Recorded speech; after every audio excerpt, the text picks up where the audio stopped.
NIO's latest EV is a Chinese take on a European stereotypes that Europeans love hatchbacks. But seeming that the Dacia Sandero, the Clio and Golf were the best sellers last year, it's hard to argue. This is said EV. It's a hatchback. Codename Firefly. Real name Firefly. I'm Will, and this is China Driven.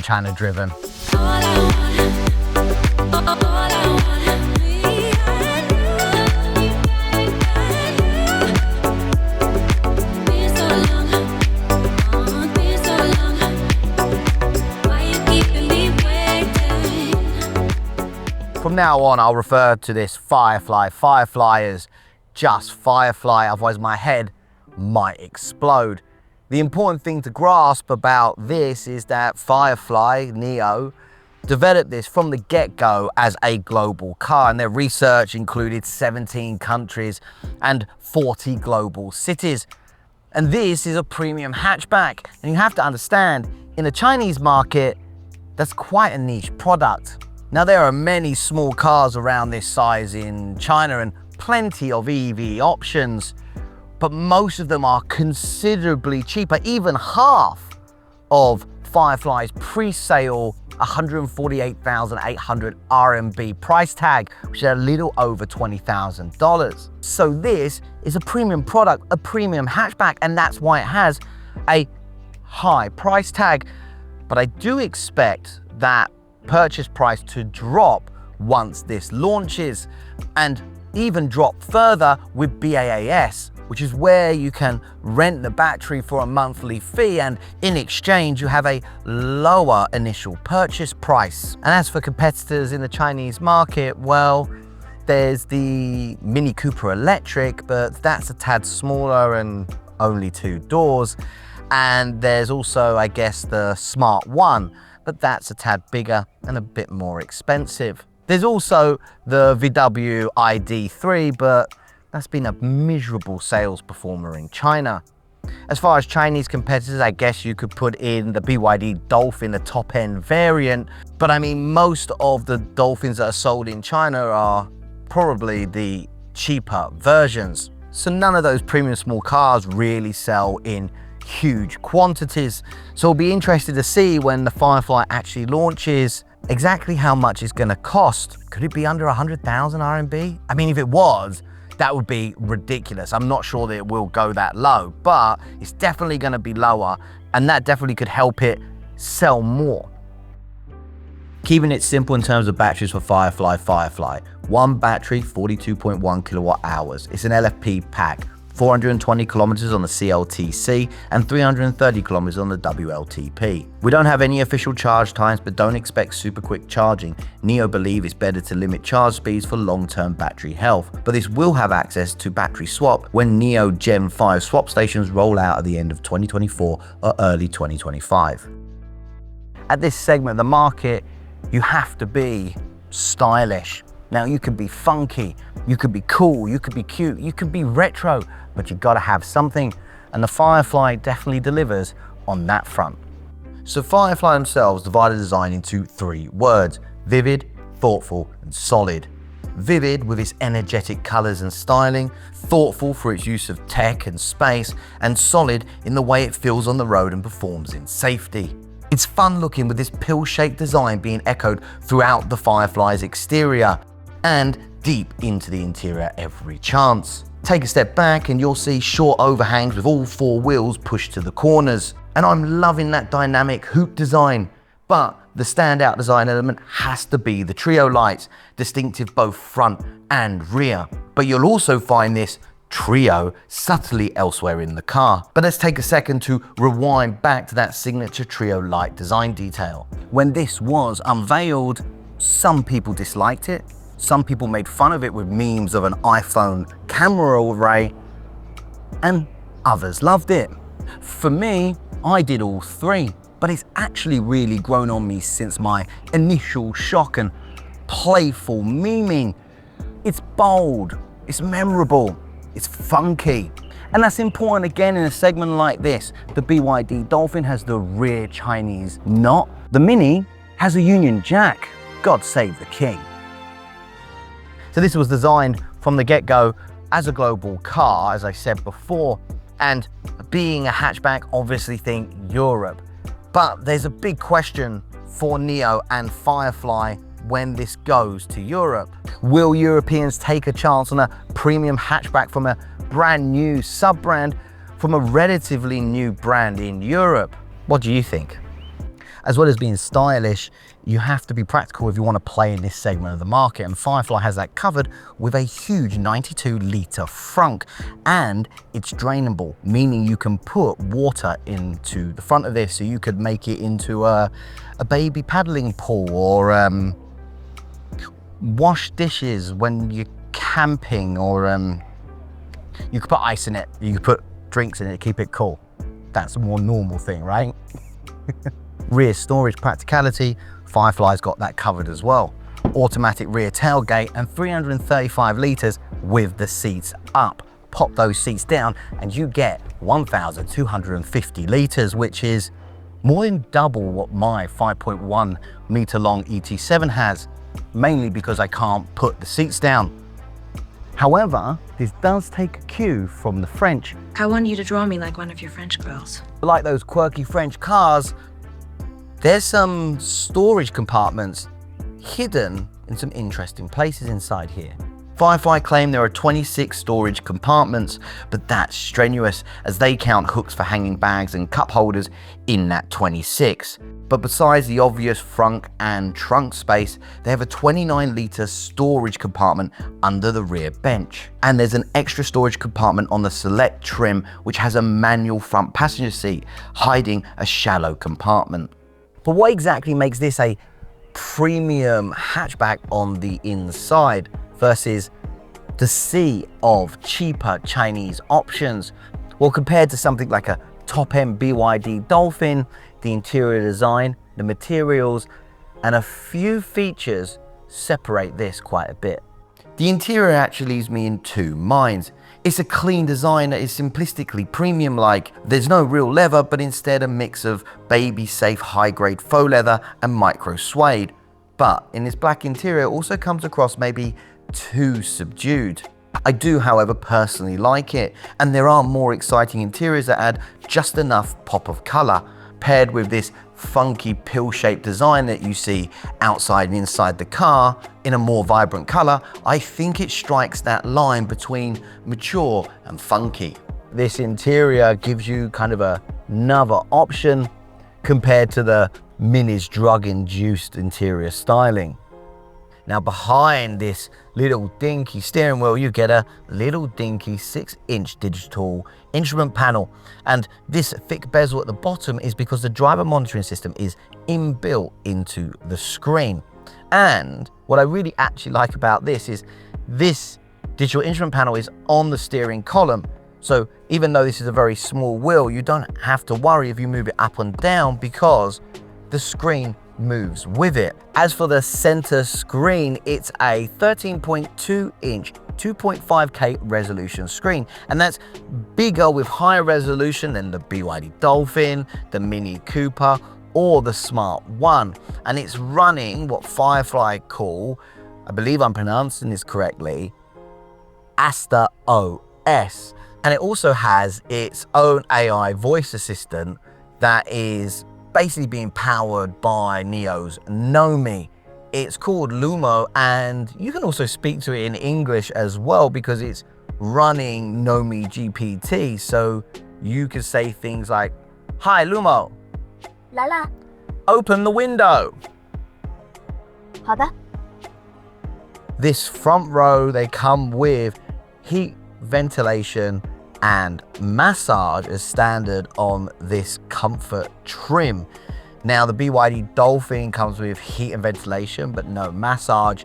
And the more expensive Mini and Smart One, well, even heat is optional.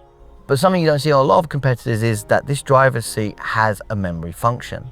This has gesture control. Not that silly waving your arms about while you're driving gesture control, but more kind of Apple iPad style or iPhone style gesture control where it's finger combinations and swiping that give different functionalities. For example, on this screen here, if you use 2 fingers and swipe up and down, then that will change the AC temperature. Doing the same thing on the passenger side, well, that changes the volume. And fan speed, 2 trusty fingers again, going side to side will change your fan speed. I think that's quite clever. It also means while you're driving along, you don't need to look at the screen to change some of those functions. You could just simply swipe up and down here, swipe up and down here, or swipe side to side here. And at nighttime, the ambient lighting is going to give you a visual feedback that you're doing something on the screen. Beyond all of that, being a premium product, it also has lots of other different features as well. For example, it's got a 5G connection, which a lot of smart EVs, even cheaper ones, have. And for kind of premium features that you won't normally see on cars of this size, it's got auto sensing window wipers, as well as an intelligent fragrance system. Now, normally I never talk about intelligent fragrance systems because it's not really that high on people's lists, but when you're talking about this car segment, it's not a standout feature, but it's definitely a feature that makes you feel that this is a more premium product. But maybe you're saying to me, okay, well, it's a premium product, we get that, but is there anything in here where you think that's not as premium as it could be? And if I had to say something, it would probably be this center console. Like, it's okay, there's nothing wrong with it, but it is, you know, a little bit wobbly, but while you're driving along, it's not so noticeable. But it's got a bit of storage here and some storage underneath here as well. It just doesn't feel like the most premium thing in the world. It's also where you get your wireless charging pad and a cup holder. But before you freak out, oh my God, there's only one cup holder, you can mount a second cup holder to the accessory points in the front here. There's also a little cubby hole underneath here as well, which is it's that big because you can actually take it out. Functionally, it works really well. It's just a little bit loose on top, but this also is pre-production, so you never know. This might not be exactly how the final car is. Oh no! There's questionable fashion blocking my door. I better scoot over before I get overtaken by Hawaiian shirts and bum bags. Look how easy that is with a flat floor. This is so dumb. Okay, in the back of the Firefly. Now this is a smallish hatchback. It's about 4 meters long with a wheelbase of just over 2.6 meters. And sat behind myself, I've got a decent amount of knee room. Yes, I know I'm not that tall. I'm only 1.7 meters. But for me, sat behind myself, you know, a decent amount. You can get your feet a little bit underneath the seat in front.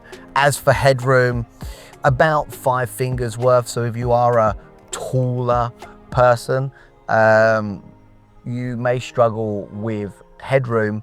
Although this is fairly tall, I feel, for a car of this size. In terms of the seats back here, you know what, they're pretty comfortable, quite wide, and they're nicely cushioned. And if you might see that middle seat is actually flat. So rather than having that horrendous hump where it's a nightmare to sit on it, there is no armrest back here. You obviously have a panoramic roof, which helps make this more airy inside the cabin. Now that is standard in China. However, for global markets, they were saying that depending on the market, it may be optional. So that hasn't fully been decided yet. Other features, well, obviously the car's got a speaker system. It's a 14 speaker surround sound system with 7.1 Dolby Atmos spatial audio. So you can get a decent sound out of this car. You also have a single USB back here, which is a crime to not offer 2 outlets because everybody has a phone. Everybody really should have access to some way to charge them. You also have a little port here that's going to allow you to attach accessories back here. Maybe you want to put a cup holder in there, or I think they have a dog bowl that you could put in there if you want to as well. But generally, yeah, the back is comfortable. But honestly, personally, being in China so long, it's been a while since I've been a rear passenger in a hatchback. Okay, driving the Firefly, single motor, rear wheel drive, 105 kilowatts of power, 0 to 100 kilometers, 8.2 seconds, top speed 150 kilometers an hour, and pretty much none of that matters because this is a small city car and it needs to be able to navigate a city. And I have to say, this pretty good at that. You know, it's nice and small, but it's very nimble to drive. Yesterday we were driving in the old city of Suzhou. It was very busy, very crowded down small roads, and this little thing was absolutely perfect. You can, you know, go around things that are in your way, and not being so big on the road really helps in those tight situations. And this has more than enough punch from, you know, 0 to, you know, city speeds. We also drove it on the kind of elevated roads, so they're kind of more like a little bit faster, but you know, if you're living, for instance, in the UK, elevated roads in China are about as big as motorways back home. So, and this thing, you know, sits at speed and cruises along very comfortably and very nicely. So it's able to do that, you know, little nimble city driving, as well as sitting back, just putting on the cruise control or the highway NOA and just crunching miles. For a little car, very admirable job. And a lot of that has to come down to the kind of suspension setup in here, because it is quite comfortable in here. You've got a McPherson strut up front, but it's got a 5-link multi-link in the rear, whereas most competitors, if they've got a multi-link, it's only 4-link. It rides in a way that a little car generally doesn't, right? It rides like a bigger car, and that's why when you're on the motorway or on a kind of bigger, higher speed road, it's very comfortable there. But one thing I should add about this kind of car's little nimbleness is that because it's rear-wheel drive, you can get more steering angle at the front, and so this has a fairly tight turning radius of 4.7 meters, which is less than the Mini Cooper Electric, which is smaller than this. As well as having a 50-50 weight distribution, this also has the wheels pretty much pushed out all the way, and what you get is a actually super stable driving car. I mean, body roll is not, you know, crazy, but it just feels planted. The wheels pushed out to all 4 corners, the weight back and front feeling, you know, really balanced. It does really feel stable, nimble. Yeah, I'm very impressed with this. Coming into it, I didn't think it would ride as well as it does. So that is a very pleasant surprise. Premium product, premium features. ADAS, it's got some. It's got 10 cameras in here, and it's got 12 ultrasonic radar as well for parking. It's going to have an NOA feature, highway NOA only, no city ADAS, like no FSD beta. This is only running a One Horizon Robotics Journey 5 chip, so it's not the most powerful chip out there. But it should be enough to deliver a decent highway NOA. And that highway NOA, when I say highway, in China that means, yes, the highway, the motorways, but also the elevated roads, which are kind of like their ring roads, and they also connect to different parts of the cities as well. It also has a suite of different kind of auto park features to help you get into narrow or tight or awkward car parking spaces, whether that's backing in or doing parallel parking. And it will also allow you to exit the car whilst the car parks itself into a space. Adaptive brake regeneration. And what that means is if it senses there are cars in front of you, so the likelihood is that you may stop, brake regen is higher. If there are no cars in front of you, you've got a bit of a clear way ahead, then brake gen will be on its lowest setting, so when you come off, you don't lose speed so quickly. Okay, I'm doing something that I don't like, but I know that there's a lot of EV people out there who absolutely swear by this, and that's one pedal driving. This has one pedal driving, which It's surprising because it wasn't long ago in China where they were kind of talking about the fact they were going to ban one pedal driving altogether. They seem to have done a U-turn on that. In Europe, a lot of people love one pedal driving. The Firefly's got it. So in China, Firefly is like one of those small lattes with sustainably sourced beans from one of those fancy artisanal coffee shops.